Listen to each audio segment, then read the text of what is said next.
నమస్తే, welcome to good morning Telangana. దేశవ్యాప్తంగా ఇప్పటికే పార్లమెంట్ ఎన్నికలకు అన్ని పార్టీలు కూడా సర్వం సిద్ధమవుతా ఉన్నాయి. సో ఇప్పటికే అభ్యర్థుల ప్రకటనలతో గెలుపు గుర్రాలతో ఏ పార్టీకి ఆ పార్టీ వ్యూహాత్మక రచనలతో ముందుకెళ్తున్నటువంటి పరిస్థితి. ఇక మరోవైపు రాష్ట్ర ప్రభుత్వం కూడా నూతనంగా మరో 2 పథకాల అమలుకు సర్వం సిద్ధమవుతుంది. ఇప్పటికే 4 పథకాలను అమలు చేసినటువంటి రాష్ట్ర ప్రభుత్వం మరో 2 పథకాలతో ఇక 6 గ్యారెంటీలని కంప్లీట్ చేసేటువంటి దిశగా ప్రయత్నాలు చేస్తుంది. సో ఒకటి ఇందిరమ్మ ఇళ్లకు సంబంధించినటువంటి పథకం రేపు 11వ తారీఖున ఇక భద్రాచలంలో ఆ యొక్క ఇందిరమ్మ ఇళ్ల పథకాన్ని అమలు చేయబోతా ఉంటే, మరో పథకం ప్రతి మహిళకు కూడా 2500 రూపాయల యొక్క పథకం అమలుకు కూడా కార్యాచరణ రూపొందించబోతోంది. సో ఒకసారి ఇవాళ ఉన్నటువంటి దినపత్రికలోని హెడ్లైన్స్ చూద్దాం, అనంతరం వార్తల పూర్తి వివరణలోకి వెళ్దాం. సో ఈనాడులో ఉన్నటువంటి హెడ్లైన్ చూస్తే, చైనా జడిసేలా సొరంగం 13,000 అడుగుల ఎత్తున నిర్మాణం, డ్రాగన్ దేశం సరిహద్దుకు సేనాల తరలింపు సులభం. ఒక్కసారి చూడొచ్చు, సొరంగ మార్గం సేలా సొరంగం లోపలి భాగం అంటూ కూడా ఒక 2-వే సంబంధించినటువంటి ఒక సొరంగం చూపిస్తూ ఉన్నారు. ఇక ఇది ముఖ్యంగా 13,000 అడుగుల ఎత్తున నిర్మాణం అట. డ్రాగన్ దేశం సరిహద్దుకు సేనల తరలింపు సులభమయ్యేందుకు, ఎందుకంటే చైనాకు సంబంధించి ఆ మధ్య మంచు ఎక్కువగా కురుస్తూ ఉంటుంది కాబట్టి సో చాలా టైమ్స్ ఇబ్బంది అవుతూ ఉంటుంది, ఇక సైనికులు పోవడానికైనా ఇతర సామాగ్రి తరలించడానికైనా. నిజానికి ఇవి జంట సొరంగాలు. మొదటిది టన్నెల్ 1 1003 మీటర్ల పొడవుతో ఒకే మార్గంగా ఉంటుంది. రెండోది 2 సొరంగ మార్గాలతో 1595 మీటర్ల పొడవును ఉంటుంది. రెండింటిని కలిపే అనుసంధాన రహదారి పొడవు 1300 మీటర్లు. రెండో సొరంగంలో ఒక మార్గాన్ని సాధారణ ట్రాఫిక్కు, ఇక రెండోది అత్యవసర సేవలకు కేటాయించారు. పర్వతాల మధ్య సేలా పాస్కు 400 మీటర్ల దిగువన ఈ నిర్మాణం చేపట్టారు. -20 డిగ్రీల సెల్సియస్ వరకు పడిపోయే ఉష్ణోగ్రతల వల్ల భారీగా మంచు కురిసే కాలంలోనూ ఈ సొరంగం ద్వారా నిరాటకంగా రాకపోకలకు వీలుంటుంది. అత్యవసర సేవలకు కేటాయించినట మొత్తం 2, దాదాపు ఇది 12 కిలోమీటర్ల మేర ఈ సొరంగ మార్గాన్ని ఏర్పాటు చేస్తే 2019లో నరేంద్ర మోడీ గారు శంకుస్థాపన చేస్తే దాదాపు 5 ఏళ్ల పాటే, అంటే చాలా తక్కువ సమయంలోనే ఈ యొక్క సొరంగాన్ని ఇక కంప్లీట్ చేశారు. దాదాపు 800 కోట్లు అనుకుంటా, ఐ థింక్. పూర్తి వివరాలు ఒకసారి దానికి సంబంధించి డీటెయిల్స్ చూద్దాం. ఇక అభివృద్ధిని అడ్డుకుంటే నగర బహిష్కరణ, మెట్రో విస్తరణ ఆపాలనుకునే వారికి శిక్ష తప్పదు, సీఎం రేవంత్ రెడ్డి హెచ్చరిక. హైదరాబాద్లో పలు అభివృద్ధి పనులకు ప్రారంభోత్సవాలు. 400 సీట్లు గెలిచే వరకు పొత్తులేందుకు, 400 సీట్లు గెలిచే వారికి పొత్తులేందుకు అంటున్నారు. అంటే బీజేపీలను ఎన్డీఏ కూటమిని అంటున్నట్టు మనకు స్పష్టంగా తెలుస్తుంది. ఏపీలో కూటమిదే విజయ దుందుబి. ఆంధ్రప్రదేశ్లో తెదేపా, భాజపా, జనసేన కలిసి పనిచేయాలని నిర్ణయం. ఏ స్థానాల్లో ఎవరు పోటీ చేయాలనే దానిపై త్వరలో వెల్లడి. తెదేపా అధ్యక్షుడు చంద్రబాబు ఢిల్లీలో అమిత్ షాకు పుష్పగుచ్చం అందిస్తున్న చంద్రబాబు.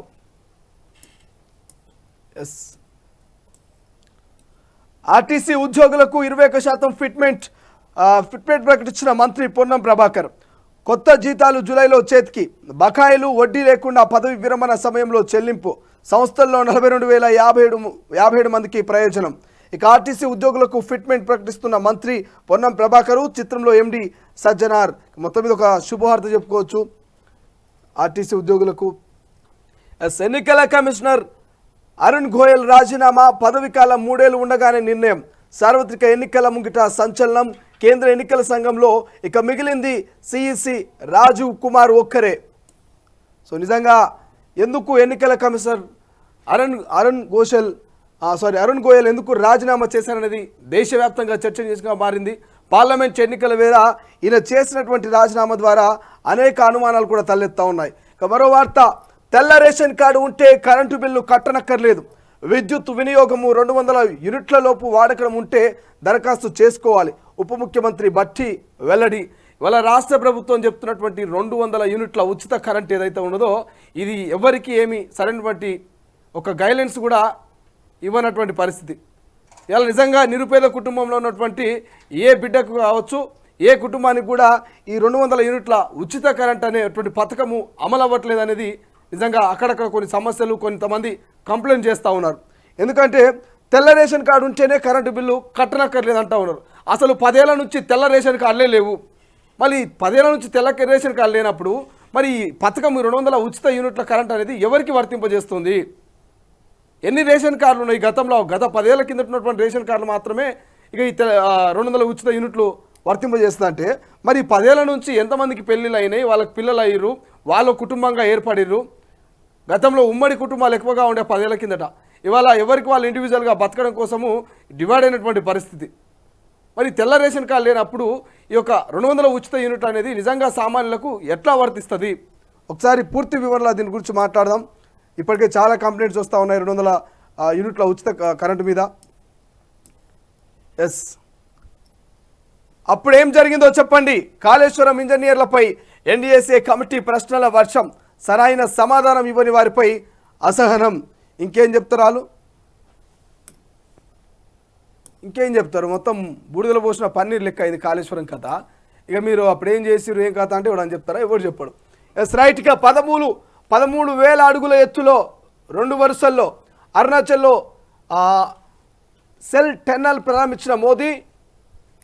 ఎస్, ఈ బృహత్తర ప్రాజెక్టు పొడవు 12 కిలోమీటర్లు. ఇంతకుముందు చదువుకున్నాం కదా, అదే ఈ టన్నల్ వార్త. 12 కిలోమీటర్లు ఈ యొక్క టన్నల్ ఉన్నదట, స్వరంగ మార్గం. ఇక కాంగ్రెస్ 20 ఏళ్లలో చేయలేనిది 5 ఏళ్లలో చేశాం. అరుణాచల్ అస్సాం పర్యటనలో ప్రధాని వ్యాఖ్యలు. మోదీ గ్యారంటీలకు ఈశాన్యమే రుజువు అంటూ వార్త.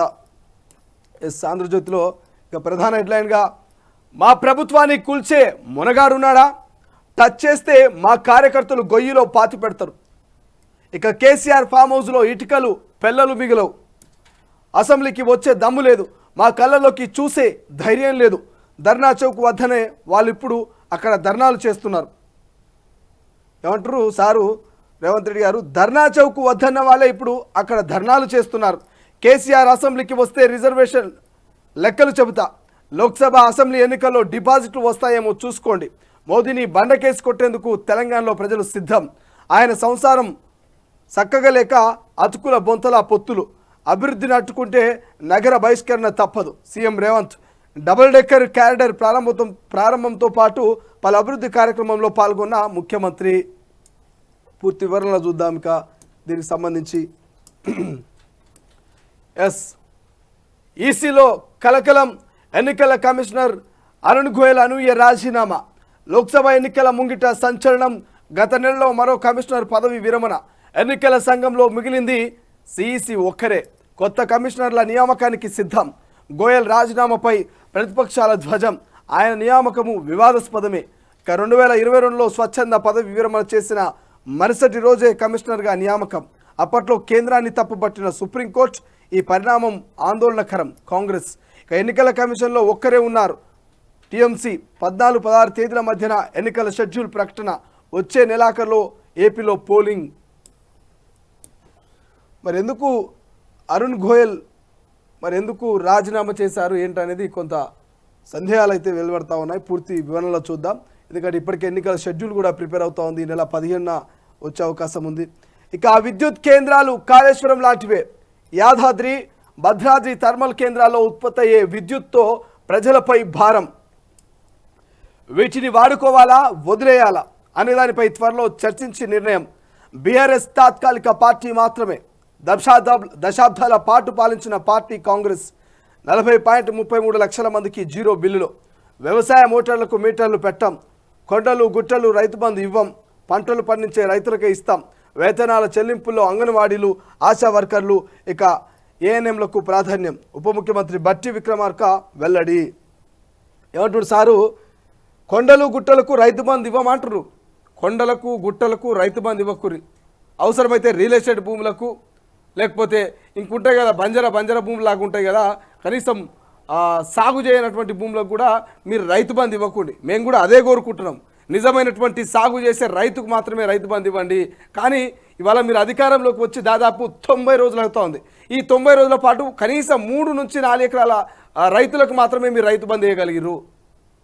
ఇలా 5 నుంచి 10 ఎకరాల వరకు కూడా చాలామంది సన్నకారు రైతులు ఉన్నారు. ఆ 5-10 ఎకరాల మీద ఆధారపడి వ్యవసాయం చేసి బతికెళ్ళ తీసేటటువంటి రైతులు ఉన్నారు. ఆ రైతులకు ఎందుకు మీరు 90 రోజులైనా కూడా ఈ ప్రభుత్వం ఎందుకు వాళ్ళకు రైతు బంధు డబ్బులు వేయలేకపోతా ఉంది? ఇవాళ జీరో బిల్ అంటా ఉన్నారు. ఇక్కడ 40.33 లక్షల మందికి జీరో బిల్లులట. మీరు కొత్తగా తీసుకొచ్చినటువంటి 200 ఉచిత యూనిట్ల జీరో బిల్లు పథకం ఏదైతే ఉన్నదో అది పూర్తి స్థాయిలో తెలంగాణలో ఉన్నటువంటి సామాన్య కుటుంబాలకు చేరట్లేదు ఆ పథకము. ఇవాళ ఏ పల్లెకు పోయినా కూడా కంప్లైంట్లు ఇలా ఇష్యూస్ వస్తూ ఉన్నాయి. 200 యూనిట్ల ఉచిత కరెంటుకు సంబంధించి ఇప్పటికే రాష్ట్ర ప్రభుత్వం ప్రతిష్టాత్మకంగా చేపడితే ఏ ఊళ్ళో కూడా ఆ పథకం అమలు అయితలే. మళ్ళీ పైసలు కట్టేటువంటి పరిస్థితేనట. రేషన్ కార్డు ఉంటే ప్రజాపాలన దరఖాస్తు అడుగుతాడు, ప్రజాపాలన దరఖాస్తు ఉంటే రేషన్ కార్డు అడుగుతాడు, ఈ రెండు ఉంటే ఆధార్ కార్డు అడుగుతాడు, అన్నీ ఉంటేనేమో ఇంకా అమలు కాలేదంటారు. అరే 10 ఏళ్ళు అవుతా ఉంది. 10 ఏళ్ల నుంచి గత పాలకులు కనీసం రేషన్ కార్డులు ఇష్యూ చేయలేకపోయారు. పోనీ ఈ ప్రభుత్వం అన్నా మరి రేషన్ కార్డులు ఇష్యూ చేసి పథకాల అమలుకు పోతుందేమనంటే ఈ ప్రభుత్వం కూడా నిజంగా సామాన్య ప్రజలకు మొండి చేయి చూపిస్తూ ఉంది. ఇవాళ 10 ఏళ్ల నుంచి రేషన్ కార్డులు లేక గతంలో ఉమ్మడి కుటుంబాలు ఉండే ఆ ఉమ్మడి కుటుంబాలు కాస్త ఇవాళ డివైడ్ అయినాయి. ఒక్క కుటుంబంలో 4-5 మంది విడిపోయి అలా అన్నదమ్ములంతా కూడా విడిపోయి వేరు వేరు సంసారాలు పెట్టుకున్నారు. సో 10 ఏళ్ల నుంచి ఎంతోమందికి పెళ్ళిళ్ళు అయినాయి, పిల్లలు అయినాయి, వాళ్ళు ఒక సపరేటు కుటుంబం లెక్క అయింది. సో మరి అటువంటి వారికి నువ్వు ఇస్తున్నటువంటి ఈ యొక్క జీరో బిల్లు 200 ఉచిత యూనిట్ల పథకం ఎట్లా అమలవుతుంది, 500 గ్యాస్ సిలిండర్ ఎట్లా అమలవుతుంది, ఇంకా రానున్నటువంటి ఇందిరమ్మ ఇల్లు ఎట్లా అమలవుతుంది, మరి 2500కు సంబంధించినటువంటి మహిళలకు ఇచ్చేటువంటి ఆర్థిక సాయం ఎట్లా అమలవుతుంది, ఇలా ఇందిరమ్మ ఇల్లు కావాలంటే రేషన్ కార్డు కావాలి, 200 ఉచిత యూనిట్లు కావాలంటే రేషన్ కార్డు కావాలి, 500 గ్యాస్ సిలిండర్ కావాలంటే రేషన్ కార్డు కావాలి. ఎక్కడ పోయినా ration card ration card ration card. కానీ గత 10 ఏళ్ల నుంచి ఏ ప్రభుత్వం రేషన్ కార్డు ఇచ్చిన పాపన పోలే. మరి ఎన్నికల మేనిఫెస్టోలో కావచ్చు, ఎన్నికల యొక్క ప్రచారంలో కూడా మరి రేషన్ కార్డు ఉన్నోళ్ళకు మాత్రమే మేము 6 గ్యారెంటీలు అమలు చేస్తామని చెప్పకపోతున్నప్పుడు అప్పుడేమో ప్రతి ఒక్క సామాన్యునికి మేము 6 గ్యారెంటీలు అమలు చేస్తామన్నారు. ఇవాళనేమో అనేక కండిషన్స్ షరతులు వర్తిస్తాయన్నట్టుగా అనేక కండిషన్స్ పెట్టి అన్నిటికీ రేషన్ కార్డు కావాలంటే మొదట రేషన్ కార్డు మీరు ఇచ్చిన తర్వాతనే ఈ పథకాలు అమలుకు పోవాలి కదా.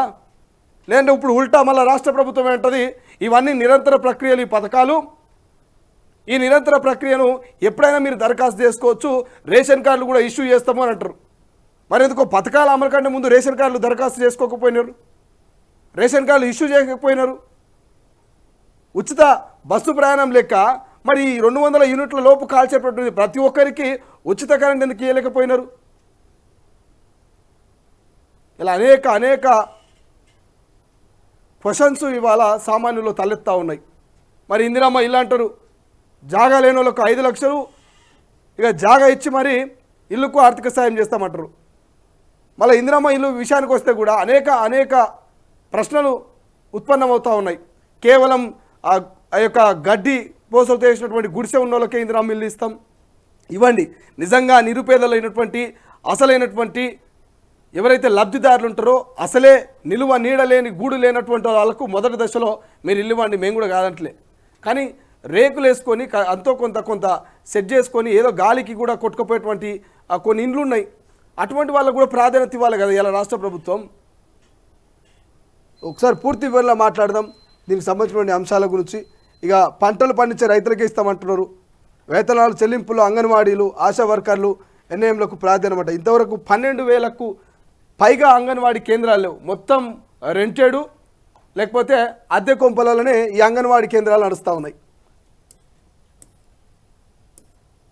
ఎడదాకొచ్చింది కాళేశ్వరం బ్యారేజీలు ఎలా కట్టారు, భూ పరిరక్షణకు డైమండ్ డ్రిల్లింగ్ చేశారా, ఏ అంశాల ఆధారంగా డిజైన్లు ఆమోదించారు, సర్టిఫికేట్ జారీ చేసే ముందు క్వాలిటీ చూసారా, కాళేశ్వరం ఉద్యోగులపై ఎన్డీఏసీ కమిటీ ప్రశ్నల వర్షం, జలసౌధ తలుపులు మూసి ఒక్కొక్కరికి ప్రశ్నలు, ఇక వానాకాలం లోపు రిపేర్కు తాత్కాలిక నివేదిక ఇవ్వండి, ఇరిగేషన్ అధికారులు వినతి, 2 మాజీ ఎన్ఈసీల గైర్హాజరు.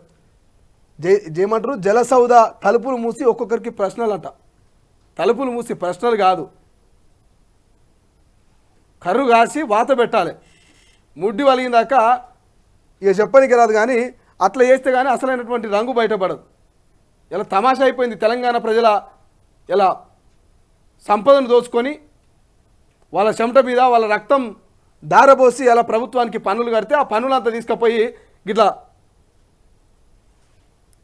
ఆగలబోసినటువంటి పని చేస్తూ ఉన్నది. ఇలా ఎస్ హిమాచల్ సంక్షోభంలో మరో మలుపు. బీజేపీ పాలిత ఉత్తరాఖండ్కు 11 మంది ఎమ్మెల్యేలు, వీరిలో అనర్హతకు గురైన 6 కాంగ్రెస్ ప్రజాప్రతినిధులు. కాంగ్రెస్ ప్రభుత్వం త్వరలో కూలుతుంది. కేంద్ర మంత్రి బిఎల్ వర్మ. ఇక ఈ ప్రభుత్వాలు కూల్చుకుంటా, ఇక ఎమ్మెల్యేలను కొనుక్కుంటా, ఇదే పనిగా. ఎస్ మరో వార్త, బీఆర్ఎస్ బీఎస్పీ పొత్తు ఉండేనా? పొత్తులుండవన్న మాయావతి కూటమిలో కలవమని చెప్పారు. బీఆర్ఎస్తో పొత్తుపై కాదు ప్రవీణ్. ఎస్ గతంలో మనం చూసాం, ఒక 2-3 రోజుల కిందటే బహుజన్ సమాజ్ పార్టీ, ఇక అదేవిధంగా తెలంగాణలో ఉన్నటువంటి ప్రాంతీయ పార్టీ అయినటువంటి బీఆర్ఎస్ పార్టీ రెండు కూడా పార్లమెంట్ ఎన్నికల వీళ్ళ పొత్తు పెట్టుకోబోతున్నాయి. సో దీనికి సంబంధించి వీళ్ళ కలయిక కొంత చర్చనీయాంశంగా మారింది.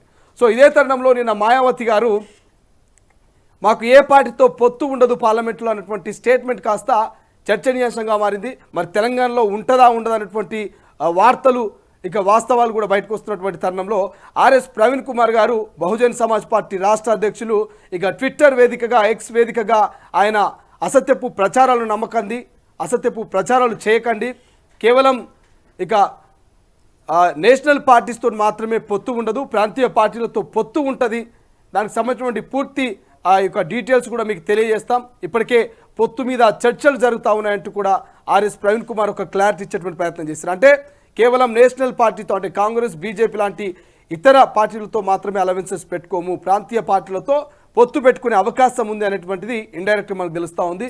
సో ఇది అసత్యపు ప్రచారము, మీరు దయచేసి నమ్మకండి అంటూ ఆర్ఎస్ ప్రవీణ్ కుమార్ గారు ఇక ఎక్స్ వేదికగా రిప్లై ఇచ్చేటువంటి ప్రయత్నం చేశారు. ఒక్కసారి వెలుగులో ఉన్నటువంటి హెడ్లైన్ చూద్దాం.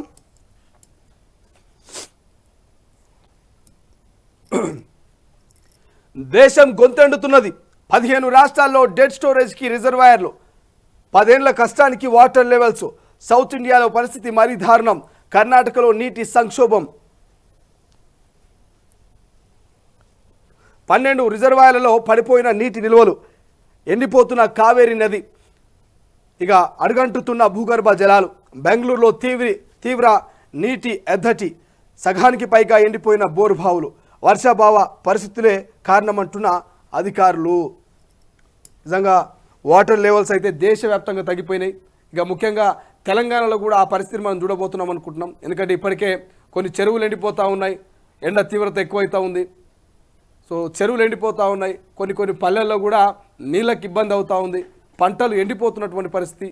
కేవలం మన తెలంగాణ రాష్ట్రంలోనే కాదు ఈ సమస్య, దేశం మొత్తం కూడా గొంతెండిపోతున్నది. ముఖ్యంగా పక్కనే ఉన్నటువంటి కర్ణాటకలో, ఇక బెంగళూరులో అయితే దారుణం. మనం చూసినాం, ఇక కర్ణాటక ఉప ముఖ్యమంత్రి డీకే శివకుమార్ ఇంట్లో ఉన్నటువంటి బోరు కూడా పాపం అట్టడిగిపోయి ఆ బోరు కూడా ఎండిపోయినటువంటి సిచ్యువేషన్. సో భూగర్భ జలం ఆగమవుతున్నది. ఇప్పటికైనా వాటర్ని సేవ్ చేయాలి. మనం భవిష్యత్తు తరాలకు మనము వాటర్ని అందియాలంటే మనం నీటిని ఎంత సేవ్ చేస్తే అంత మంచిది. సో పూర్తి వార్తల వివరాలు ఒకసారి చదువుకుందాం. పాప మహిళలంతా కూడా డబ్బలు ఇవన్నీ ఎత్తుకొని పోతారు, తండావాసన అనుకుంటా. ఎస్ ఇక మరో వార్త, ఆర్టీసీ ఉద్యోగులకు 21% ఫిట్మెంట్. ఒక్కో ఉద్యోగి జీతం 8,000 నుంచి 11,000 వరకు పెరుగుతుంది. మంత్రి పొన్నం. పెంచిన ఫిట్మెంట్ వల్ల సంస్థపై ఏడాదికి 418 కోట్ల భారం, 53,071 మంది ఉద్యోగులకు లబ్ధి. జూన్ 1 నుంచి అమలు. ప్రభుత్వంలో ఆర్టీసీ విలీనం అంశాలని పరిశీలిస్తున్నట్టు వెల్లడి.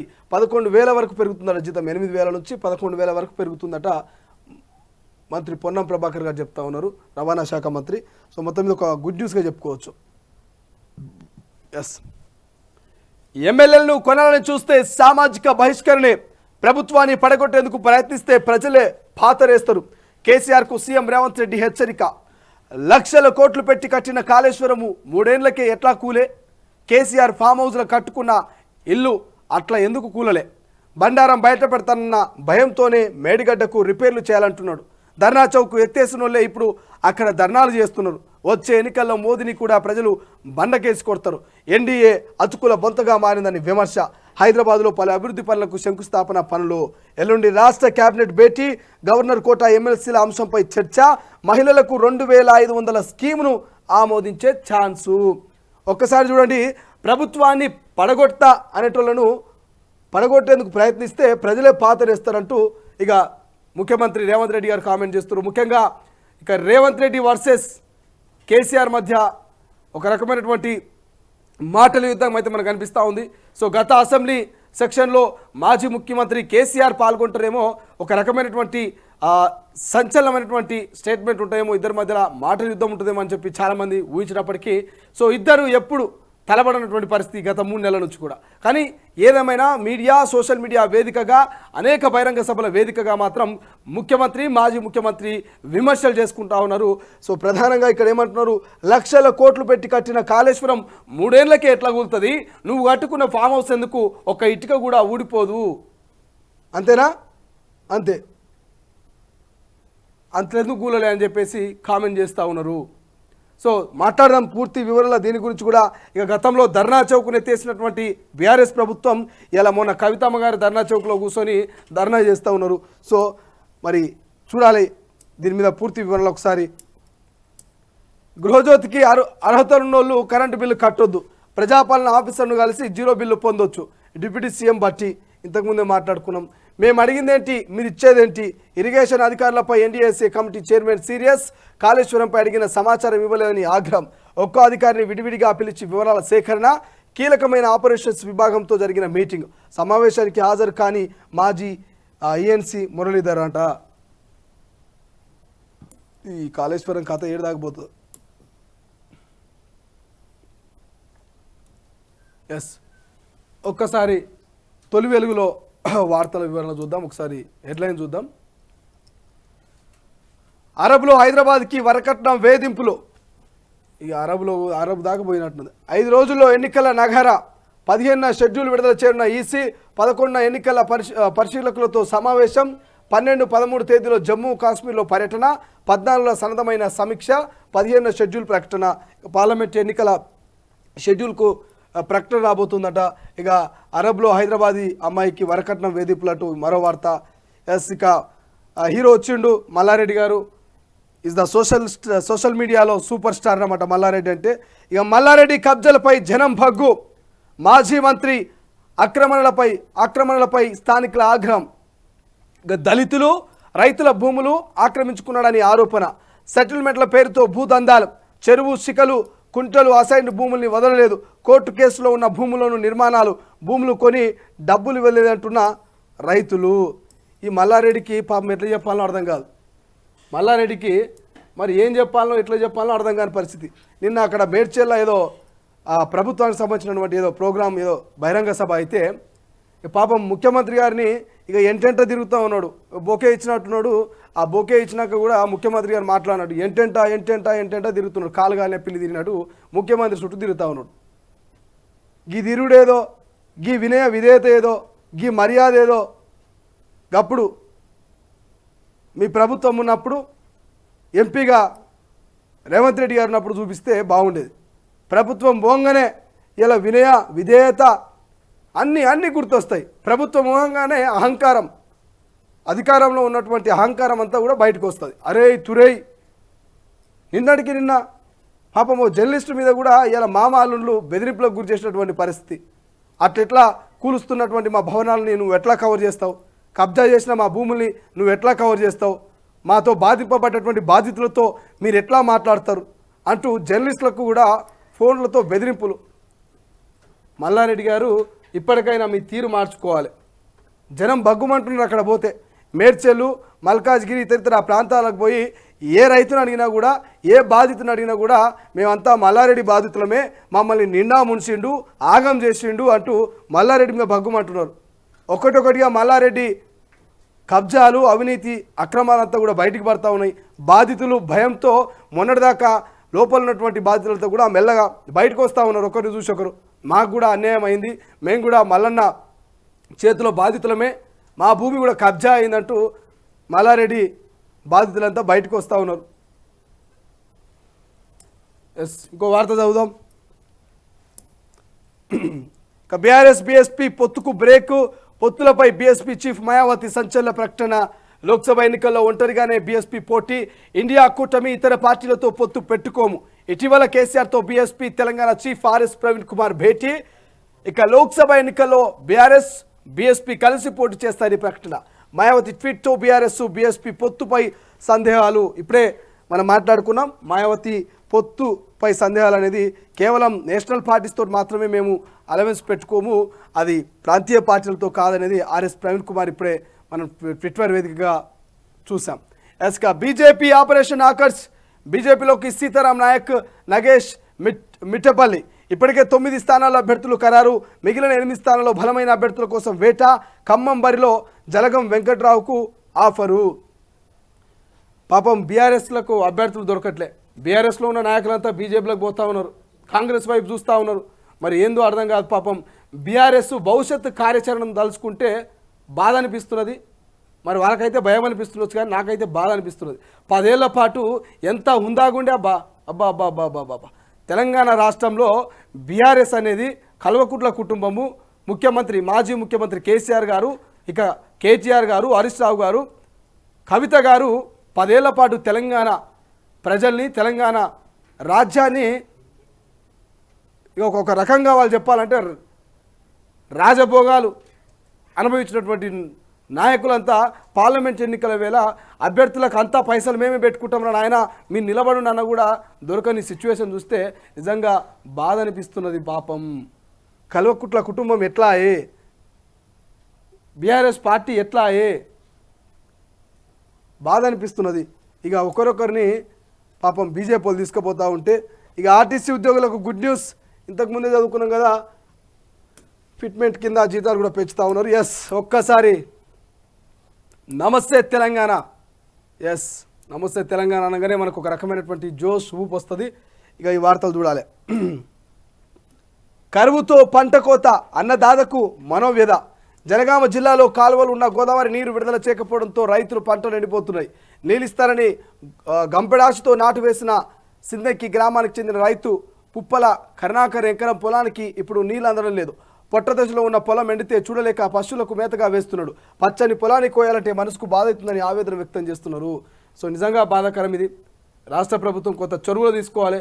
ఎక్కడికక్కడ రైతులకు నీళ్ళు అందించేటువంటి పరిస్థితిలో ఉంటే అక్కడ అధికారిని అలర్ట్ చేసి పాపం ఇటువంటి రైతులకు నీళ్ళు అందించాలి. పొట్టకొచ్చిన చేనును చేతులతో వేయాలంటే బాధ అనిపిస్తుంది అంటూ రైతు చెప్తా ఉన్నాడు. సో నమస్తే తెలంగాణ నిజంగా ఇవాళ ఒక మంచి వార్త రాసింది, రైతులకు సంబంధించినటువంటి వార్త. సో ఒక్కసారి ఇక గోదావరి నీళ్లు విడుదల చేయట్లేదట, ఒక్కసారి రాష్ట్ర ప్రభుత్వం దీని మీద కొంచెం నజరేయాలి. ఇంకోటి, రేషన్ కార్డులో ఒక్కరికే 0 బిల్లు, 200 యూనిట్లు దాటితే మాకు సంబంధం లేదు, వినియోగం అంతలోపు ఉండి బిల్లు వస్తే కట్టొద్దు. 8 రికార్డు స్థాయిలో విద్యుత్ వినియోగము, 16,500 మెగావాట్ల విద్యుత్ సరఫరా సిద్ధం. వేసవిలో కరెంటుపై ప్రజలు నిశ్చితంగా ఉండొచ్చు. వ్యవసాయ మోటార్లకు మీటర్లు బిగించాం. ఈసారికి కొండలు గుట్టలకు కూడా రైతు భరోసా. వాళ్ళు రైతు భరోసా ఇవ్వనన్నారు, వీళ్ళేమో కొండల గుట్టలు కూడా రైతు భరోసా అంటూ వార్త రాశారు. మరి ఆయన పాపం ఏ మిత్రుడు రాసుకున్నాడు, తప్పు రాసినట్టు. 12.0 వడ్డీకే మహిళలకు రుణాల ప్రారంభం. ఇంకేమున్నాయి వార్తలు? ఎస్, కాంగ్రెస్ తెచ్చిన కరువు, కాలం తెచ్చిన కరువు కాదట. దారుణం ఇది నిజంగా. పూర్తి వివరణ దీనికి ఒక వివరణ ఇద్దాం. కాలం తెచ్చిన కరువు కాదు, కాంగ్రెస్ తెచ్చిన కరువు అట. మీరు బదలాం చేయాలనుకుంటే ఓ బట్టబొట్ట కాల్చి ఇట్లా కాంగ్రెస్ వాళ్ళ మీద వేయరు. అంతేగాని పాపం ఇక కాలం తెచ్చిన కరువు కాదు, కాంగ్రెస్ తెచ్చిన కరువు అంటే దేశవ్యాప్తంగా ఎలా ఏ పార్టీ అధికారంలో ఉన్నది? ఇప్పుడే ఓ వార్త చదివినాం, ఎక్కడ పోయిందా? వెలుగులు రాసిన వార్త. ఇగో దేశం గొంతెడుతున్నదట. దేశం మొత్తం కాంగ్రెస్ అధికారంలో ఉన్నదా? ఏమంటారు? దేశం గొంతెడుతున్నది. 15 రాష్ట్రాల్లో డెడ్ స్టోరేజ్కి రిజర్వాయర్లు. ఇక 10 ఏళ్ల కష్టానికి వాటర్ లెవెల్స్ సౌత్ ఇండియాలో పరిస్థితి మరీ దారుణమట. కర్ణాటక ఇక నీటి సంక్షోభంలో ఇక 12 రిజర్వాయర్లో పడిపోయిన నీటి నిల్వలు, ఎండిపోతున్న కావేరీ నది, అట్టడుగుతున్న భూగర్భ జలాలు. సుశీల్ గారి వార్త. ఇక్కడ ఏమంటారు? కాలం తెచ్చిన కరువు కాదు, కాంగ్రెస్ తెచ్చిన కరువు అట. దేశం మొత్తం కాంగ్రెస్ అధికారంలో ఉండి కరువు తెచ్చిపెట్టింది. మాట్లాడితే అర్థం పర్థం ఉండాలి. కనీసం కేటీఆర్ గారు అంటారు ఇలా కాలం తెచ్చిన కరువు కాదు, కాంగ్రెస్ తెచ్చిన కరువు అట. తెలంగాణలో కాంగ్రెస్ ఉంది, సరే కాంగ్రెసే కరువు తెచ్చింది అనుకుందాం. కర్ణాటకలో కాంగ్రెస్ ఉంది, కర్ణాటకలో కాంగ్రెస్ తెచ్చింది కరువు అనుకుందాం. మరి ఇతరితర దేశంలో ఇతరితర రాష్ట్రాల్లో కూడా బీజేపీ అధికారంలో ఉంది కదా, మరి అక్కడ ఎందుకు కరువు వస్తూ ఉన్నది? అక్కడ ప్రజలు ఎందుకు మరి నీళ్ళ కోసం డబ్బాలు బిందెలు పట్టుకొని పోతున్నారు? అక్కడ పొలాలు ఎందుకు ఎండిపోతున్నాయంటే భూగర్భ జలం ఎండిపోయింది, అంతర్గతంగా భూమిలో ఉన్నటువంటి వాటర్ సోర్సెస్ తగ్గిపోతున్నాయి, రిజర్వాయర్లో నీళ్లు లేవు, కావేరీ నది ఎండిపోతూ ఉంది. ఇది కదా అసలైన సమస్య. బట్టగాల్చి మీదేసే ప్రయత్నం చేసి కాలం తెచ్చిన కరువు కాదు, కాంగ్రెస్ తెచ్చిన కరువట. కరెంటు కష్టాలు, ఎరువుల గోస, తాగునీటికి తన్లాట. సీఎం రేవంత్కు ప్రభుత్వాన్ని నడపడం చేతనైతలేదు. మనం ప్రశ్నించకపోతే ప్రజల్ని 5 ఏళ్లు మోసం చేస్తారు. పార్లమెంట్లో ప్రశ్నించే గొంతుక బీఆర్ఎస్ గెలవాలి. 12న జరిగే బీఆర్ఎస్ కథన పేరుని విజయవంతం చేయాలి. తెలంగాణ గలం బలం కేసీఆర్ కార్యకర్తలతో కేటీఆర్. నాకు కేటీఆర్ గారి ఈ స్టేట్మెంట్ చూస్తే నవ్వొస్తున్నది. ఒకసారి చూడండి, అజయ్ జూమ్ చేసుకో. తెలంగాణ గలం బలం కేసీఆరే. తెలంగాణ ఇది కూడా అలుగుతున్నట్టు సార్ మీద. సార్ వార్త చెప్తా అంటే ఇది కూడా అలుగుతున్నది. తెలంగాణ గలం బలం కేసీఆర్ కార్యకర్తలతో కేటీఆర్ అట. ఏమంటాడు? పార్లమెంట్లో ప్రశ్నించే గొంతుక బీఆర్ఎస్ గెలవాలట. పార్లమెంట్లో ప్రశ్నించే గొంతుక బీఆర్ఎస్ గెలవాలన్నట. పాపం అసెంబ్లీలో ప్రశ్నించే గొంతుక బీఆర్ఎస్ గెలవాలని ఇక 39 సీట్లకు మిమ్మల్ని ఎమ్మెల్యేలని గెలిపిస్తే పాపం మాజీ ముఖ్యమంత్రి కేసీఆర్ గొంతు మూగపోయింది. మొన్న అసెంబ్లీలో అడుగు పెట్టలేకపోయిండు. మరి తెలంగాణ ప్రజల పక్షాన ఆ గొంతుక మాట్లాడలేకపోయింది. తెలంగాణ అసెంబ్లీలోనే మాట్లాడని మాజీ ముఖ్యమంత్రి, బీఆర్ఎస్ పార్టీ నాయకులు మరి పార్లమెంట్ ఎన్నికల వేళ మిమ్మల్ని గెలిపిస్తే పార్లమెంట్లో పోయి మీరు ఏం మాట్లాడతారు? మాట్లాడతారా? ఇక ఏమో సామెత ఉంటుంది, ఇంట్లో గెలినోడు రచ్చ గెలినోడు ఇంట్లో ఏమో సామెత ఉంటుంది. ఏంది అజయ్ అది? ఈడ గెలినోడు ఆడ గెలుస్తాడు అన్నట్టు. ఇక మనం ప్రశ్నించకపోతే ప్రజలను 5 ఏళ్ళు మోసం చేస్తారట. మీరు 10 ఏళ్ళు మోసం చేస్తేనే ప్రజలు ఓపికగా చూసి మిమ్మల్ని మడతపెట్టి ఫామ్ హౌస్కు ఇంటికి పరిమితం చేసిరు, కర్రు కాల్చి వాత పెట్టిరు. ఇలా కాంగ్రెస్ కూడా తెలంగాణ ప్రజల్ని మోసం చేస్తే వాళ్ళని కూడా మడత పెడతారు, వాళ్ళకు కూడా కర్రు కాల్చి వాత పెడతారు. మీరెందుకు ఆగమవుతున్నారు? మీరెందుకు హైమత్ అవుతున్నారు? తెలంగాణ ప్రజలు ఒక క్లారిటీ మీద ఉన్నారు. 10 ఏళ్ల పాటు పాలనను చూసిరు, మార్పు కావాలని కాంగ్రెస్ ఎంచుకున్నారు. ఈ 5 ఏళ్ల పరిపాలన చూస్తారు. వీళ్ళు కూడా మీ లెక్కనే కథలు పడితే ఇక మడత పెట్టి పక్కన పెడతారు. మళ్ళీ ఏ బీజేపీకో లేకపోతే ఇంకో బీఎస్పీకో అవకాశం ఇస్తారు. ఎందుకు? కేటీఆర్ గారు పాపం ఆగమాగమయ్యి ఆగం చేస్తారు. సీఎం రేవంత్కు ప్రభుత్వాన్ని నడపడం చేతనైతే లేదట. పోయి మీరు ఎక్కువ కూర్చి మరి రేవంత్ రెడ్డి గారికి పరిపాలన సాధ్యమైతలేదు, చేతనైతే లేదు అంటే మీరు ఎక్కువ కూర్చిపోని. మీరు అంత బాగా పరిపాలన చేసిన అయితే మరి ఎందుకు నోడిపోతిరి? ఇక కరెంటు కష్టాలు, ఎరువుల గోస, తాగునీటికి తన్లాట.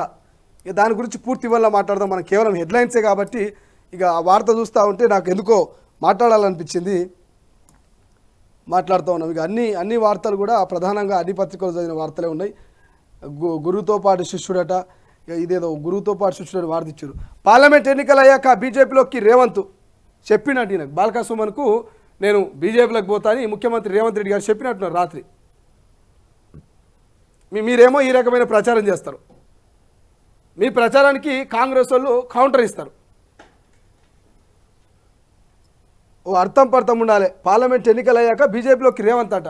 ఓ రాష్ట్రానికి ముఖ్యమంత్రి, ఇంతమంది ప్రజలు నమ్మకం పెట్టుకుని ఎన్నుకున్నటువంటి ప్రభుత్వము అట్లా అయినా బీజేపీలోకి పోతాడు? మీకేమైనా చెప్పిండా? బీజేపీలోకి పోతా బాల్కా సుమన్, రేపు పొద్దుగాల నువ్వు ప్రెస్ మీట్ పెట్టి చెప్పు అందరికని. గమ్మత్ అనిపిస్తూ ఉంటాయి ఇలా రాజకీయ నాయకుల స్టేట్మెంట్లు, వాళ్ళ విమర్శలు చూస్తూ ఉంటే వ్యక్తిగత విమర్శలు లెక్క అనిపిస్తూ ఉన్నాయి. ప్రజల అభివృద్ధి కోసము ప్రజల తరపున ప్రతిపక్షాలు ప్రశ్నించాలి, మాట్లాడాలి. కానీ ఇలా వ్యక్తిగత విమర్శలు, ప్రభుత్వం కూలిపోతుంది, పార్టీ మారుతాడు, ఇలా మోడీతో అలవెన్స్ అయింది, ఏకనాథ్ షిండే, ఇవెక్కడి ఉత్తుత్త ఊదరంపుల మాటలు. ఇక వాళ్ళు కూడా ఇవి విన్నాక వాళ్ళు కౌంటర్ వేస్తారు. ఇక అమిత్ షాకు హామీ ఇచ్చిన చంద్రబాబు అట. బీజేపీతో రేవంత్ మాట ముచ్చట అయిపోయింది. ఇక మున్సిపాలిటీ అవిశ్వాసంలో బీజేపీ కాంగ్రెస్ మిలాఖత్తు. ప్రభుత్వ ప్రకటనలో బట్టి ఫోటో ఎగిరిపోయింది. ఇక మునుముందు అమిత్ షా బాబు ఫోటోలు వస్తాయి. తెలంగాణ దాచి దయాల పాలైనట్టయింది. మీడియాతో బీఆర్ఎస్ మాజీ ఎమ్మెల్యే బాల్కా సుమన్. ఏందో ఏమో ఏందో అర్థం కాని పరిస్థితి. వీళ్ళు మాట్లాడే మాటలకు వీళ్ళు చేసే చేతులకు ఏం సంబంధం లేదు. ఇవి ఇవాళ హెడ్లైన్.